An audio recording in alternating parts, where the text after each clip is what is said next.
England का दिल फिर से टूटेगा जब वो टकराएंगे टीम इंडिया के धुरंधरों से। इंग्लैंड वर्सेस इंडिया 1 जुलाई से 11 जुलाई तक लाइव सिर्फ सोनी स्पोर्ट्स नेटवर्क के टीवी चैनल्स पर। হাসির রাজা জ্ঞানের রাজা রসিক রাজা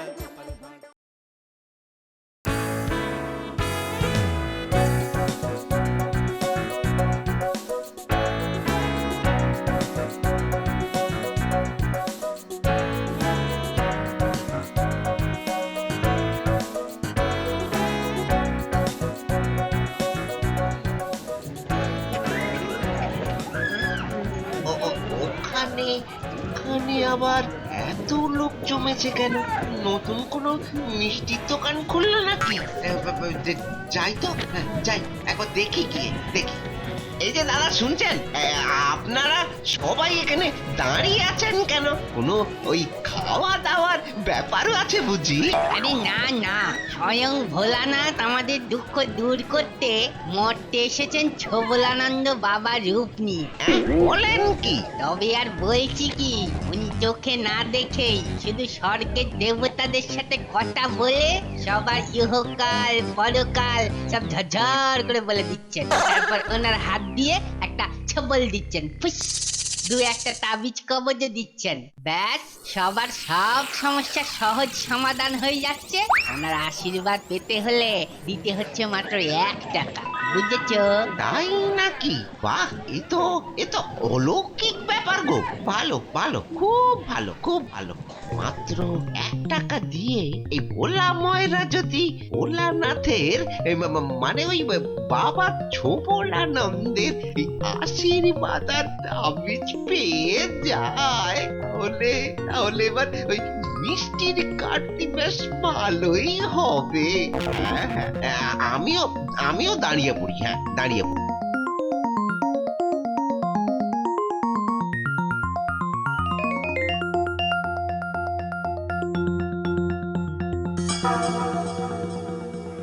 বস বস, এইখানে বস। হ্যাঁ বাবা, হ্যাঁ, বসছি। দাঁড়া। দাঁড়াবো বাবা? আরে অপেক্ষা কর হত ছাড়া, আমি তোর ব্যাপারে সঙ্গে একটু আলোচনা সেরে নি। হ্যাঁ ব্রহ্মা, কেমন আছো? ব্যাপার সে আছি। হ্যাঁ, আচ্ছা ঠিক আছে, একদম ঠিক আছে, রাখলাম। হ্যাঁ, আই বলো। হ্যাঁ, প্রণাম জানি আমার। ঠিক আছে। কিরে বলা, মিষ্টির দোকান ছেড়ে আমার কাছে কেন? যাতে ভালো মতো মিষ্টি বিক্রি হয় সেই জন্য তো? বাবা, আপনি সাক্ষাৎ ঈশ্বর, আপনি তো সবই জানেন। বলুন আমায় এর জন্য কি করতে হবে? 5 টাকা দে। হ্যাঁ, এই নিন বাবা, এই নিন। এই তো ভালো ছেলে, লক্ষ্মী ছেলে। এই তাবিজটা ভুঁড়ির চারদিকে জড়িয়ে নি। শোন, বলুন বাবা। আজ বিকেলের মধ্যে এই 2 হাঁড়ি টাটকা মিষ্টি এখানে রেখে দিয়ে যাবি, কেমন তো? বাবা বম ভোলে। নিশ্চয়ই বাবা, আমি এই যাব আর এই আসবো। এই নে আমার আশীর্বাদ। যা, মিষ্টি পৌঁছে দিয়ে যাবি। বাড়ি গিয়ে নাকে তেল দিয়ে ঘুমো। এবার তোর দোকান থেকে সব মিষ্টি বিক্রি হয়ে একেবারে বড় লোক হয়ে যাবি। বম ভোলে। প্রণাম বাবা, 100 কোটি প্রণাম।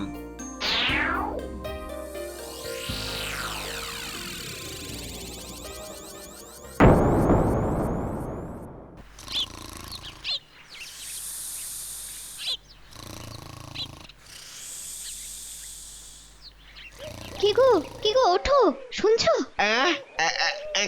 কি হয়েছে? কি হয়েছে? তুমি কাল দুপুরে 4 হাঁড়ি মিষ্টি কাকে দিয়ে সে যে আসার পর থেকে নাক ডাকিয়ে ঘুমোচ্ছ, দোকানটা তো খোলোনি গো। দোকান খোলার আর দরকার নেই। সে কি গো, দোকান না খুললে তো কোনো রোজগারই হবে না গো। আরে হবে গো, হবে, কোনো চিন্তা করো না তো।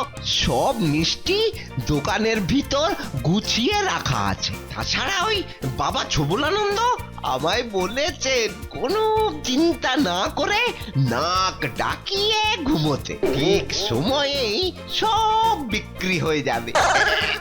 এই দেখো, এই দেখো, এই মন্ত্রপুত তাবিজ। সে না হয় ঠিক আছে, তাই বলে একবার দোকান খুলবে না? না না না না, দোকানটা একবার খুলে দেখো, সব মিষ্টি ঠিকঠাক আছে কিনা একবার দেখো। ওহ, তুমি বড্ড জ্বালাও গিন্নি। আচ্ছা দাঁড়াও দাঁড়াও, দেখছি।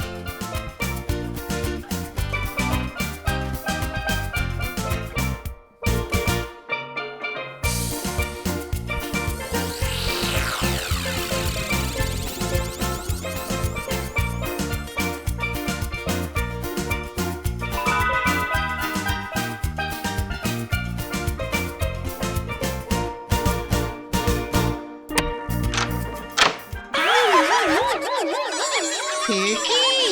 সব মিষ্টি তো ইঁদুরে নিয়ে গেছে। হায় হায় হায় হায় হায় হায় কিন্তু কিন্তু বাবা যে বললেন ঘুমোলেই হবে। হায় হায় হায় হায়। এ কি সর্বনাশ হয়ে গেল গো, এ কি সর্বনাশ হয়ে গেল। আমি আমি কালই বাবার কাছে গিয়ে সব জানতে চাইবো, কেন এমন হলো। মহারাজ, শিব ঠাকুর নিজে ছোবলানন্দ বাবাজির রূপ নিয়ে মর্তে এসেছেন, ছোবল দিয়ে সবার উপকার করছেন। আপনিও বরং ওনার সঙ্গে একবার দেখা করে নিন মহারাজ। হ্যাঁ, এই খবর আমিও শুনেছি। হ্যাঁ, অবশ্যই আমি ওনার সাথে দেখা করব। কি গোপাল, তুমিও যাবে নাকি? আবার একটা ঠকবাজ জুটেছে মনে হচ্ছে। তা উনি যখন এখানেই আছেন, তখন ওনার সঙ্গে আমায় একবার দেখা তো করতেই হবে মহারাজ, না হলে সবার উপকার হবে কি করে? সবার ছেড়ে নিজের কথা ভাবো গোপাল, ও কাজ আমি আগেই সেরে এসেছি। এই যে আমার হাতের তাবিজ, এর জোরে আর 1 বছরের মধ্যেই না তোমাকে হারিয়ে আমি রাজার প্রিয় পাত্র হয়ে উঠব, আর অনেক অনেক পুরস্কার পাবো।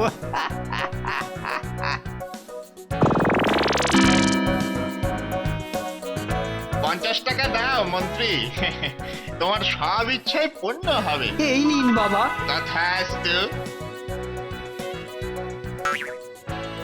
এই নাও তারিজ, আর এই আমার ছবল।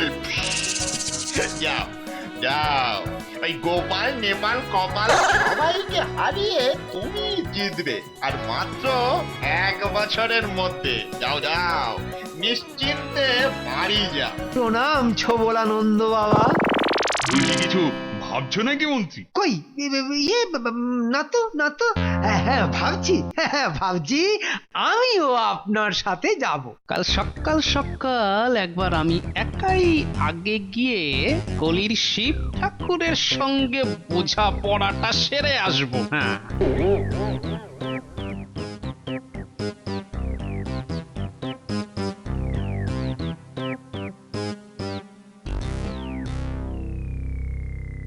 নাম গোপাল, ঠিকানা কৃষ্ণনগর, বয়স।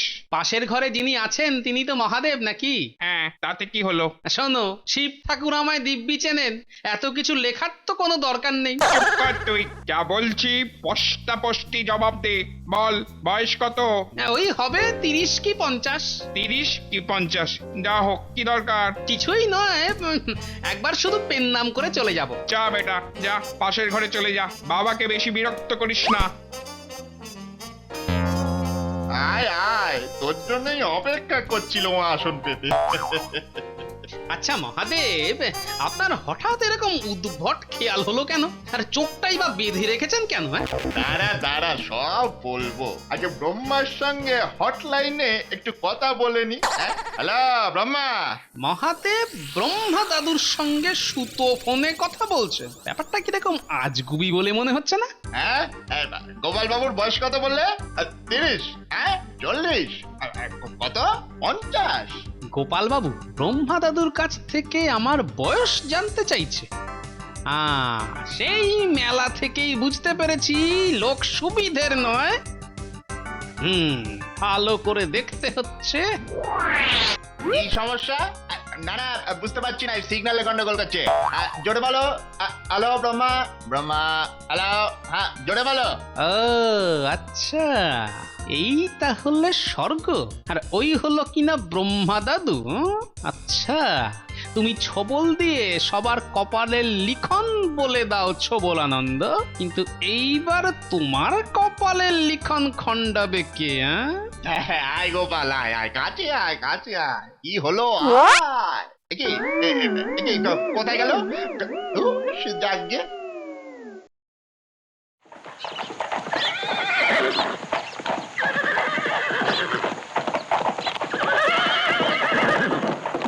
আমি মহারাজ কৃষ্ণচন্দ্রের দূত। আরে এসো এসো।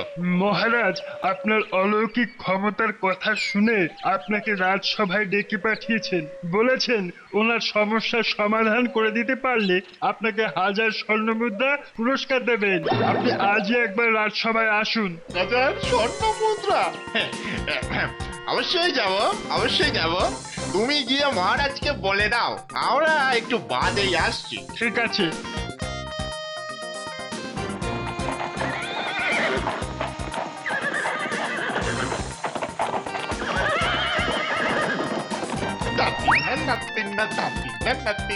কপালের দরজা ফাঁক।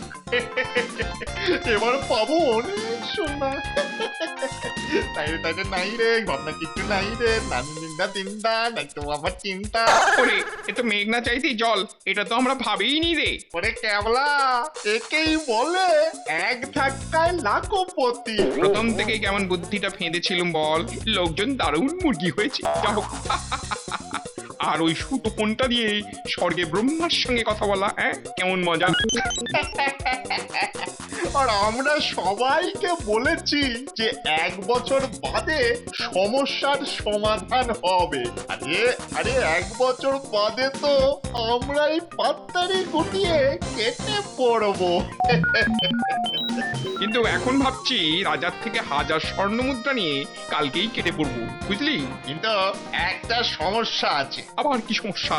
আরে এখানে তো সুতো ফোন দিয়ে তুই আমায় সব বলে দিতিস, কিন্তু রাজসভায় ওই সুতো কল দিয়ে তুই আমায় সবকিছু বলবিটা কি করে? আরে এই কথা? আরে আমি ক্যাবলারি, আগে ভাগেই আমি সব দেখে শুনে ঠিক করে রাখবো। প্রহরীকে পয়সা দিয়ে যে কোনো একখানা জানলা দিয়ে সুতো কলটা লাগিয়ে রাখবো, আর সব সমস্যার কথা জেনে রাখবো। আমি থাকবো বাইরে আর তুই ভেতরে, ব্যাস হয়ে গেল। কিন্তু রাজা মশাইয়ের সমস্যার কথা তুই আগে থেকে জানবি কি করে? আরে তার ব্যাপারেও জেনে রেখেছি। ওই যে লোকটা সেদিন এসেছিল না, নাম গোপাল, গোপাল ভাঁড়, বুঝলি? ও হলো রাজার খুব প্রিয় লোক। রাজার সব সমস্যার কথা ও নিশ্চয়ই জানবে। ওটাকে পটিয়ে আগে থেকে সব কিছু আমি জেনে নেবো, বুঝেছিস? তোর ঘটে কি বুদ্ধি রে! বাবা নে নে নে, তাড়াতাড়ি তলপি তলপা গুটিয়ে তৈরি হয়ে নে।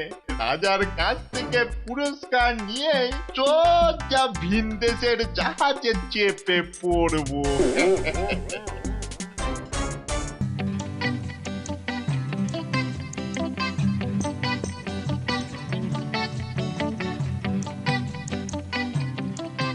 প্রণাম প্রণাম মহারাজ। ছি ছি ছি ছি ছি, এ কি বলছেন ছোবলানন্দ বাবা? আপনি হলেন দেবতুল্য। শুনেছি আপনি স্বয়ং মহাদেব। আমি তো আপনাকে প্রণাম জানাবো বাবা। আপনি বসুন বসুন। আমার আশীর্বাদ আপনার সঙ্গে সব সময় থাকবে মহারাজ।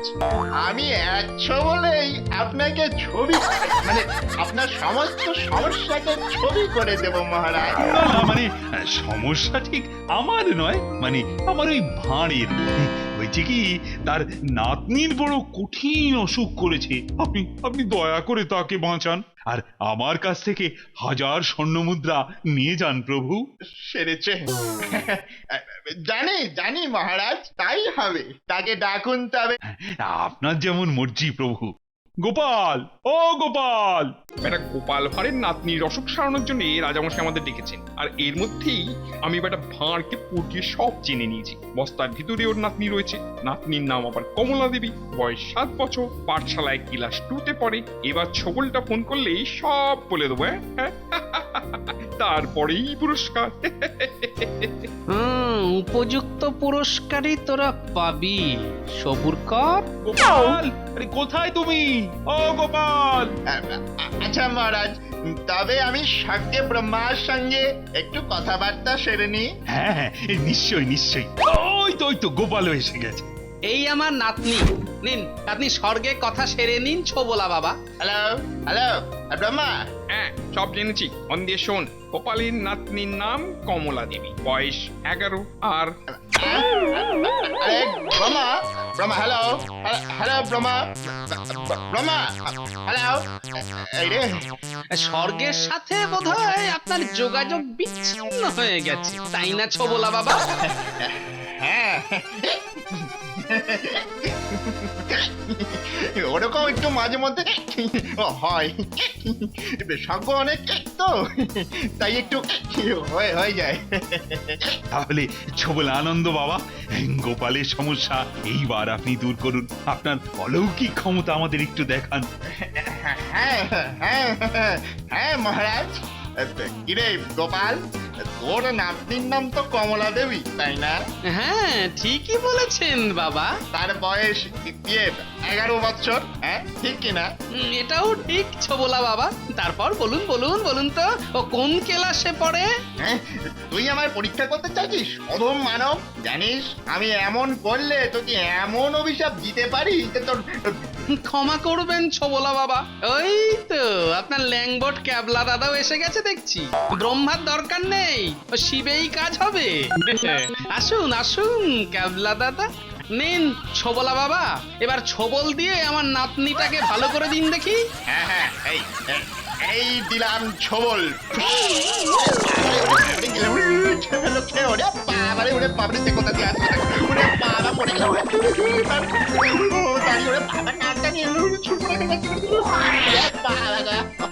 এইবার দেখলেন তো আপনারা বেটাগুলো কেমন আপনাদের বোকা বানাচ্ছিল।